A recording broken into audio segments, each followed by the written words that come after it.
మే 15 నుంచి మే 20 మధ్యలో హార్డ్ వర్క్తో సక్సెస్ ఉంటుంది. అంటే బుధుడు కూడా వృషభ రాశి వాళ్ళకి ఈ 10 రోజుల్లో ఫేవరబుల్ లేడు. కాబట్టి బుధుడి బలం పెరగాలంటే గణపతి ఆలయ దర్శనం చేయాలి.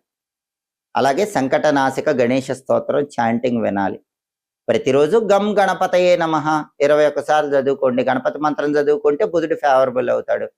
బుధుడు ఇచ్చే వ్యతిరేక ఫలితాలు తొలగిపోతాయి. నానబెట్టిన పెసలు ఆవుకు పెట్టండి. కేజింబావు పెసలు ఆకుపచ్చ వస్త్రంలో మూట కట్టి బ్రాహ్మణులకు దానం ఇవ్వండి. బుధుడి బలం పెరుగుతుంది. అలాగే కుజుడు 12వ ఇంట్లో వ్యతిరేక ఫలితాలు ఈ 10 రోజుల్లో ఇస్తున్నాడు. అంటే వృషభ రాశి వాళ్ళకి కుజుడి బలం లేదు. 12లో కుజుడు ఏం చేస్తాడు? అది వ్యయస్థానం. శత్రువుల్ని ఇస్తాడు, ఖర్చుల్ని ఇస్తాడు. అంటే వృషభ రాశి వాళ్ళకి ఈ 10 రోజుల్లో శత్రువులు ఎక్కువగా చికాకు పెడుతూ ఉంటారు. ఖర్చులు కూడా రూపాయి ఖర్చు పెట్టాల్సిన చోట 10 రూపాయలు ఖర్చు పెట్టాల్సి వస్తుంది.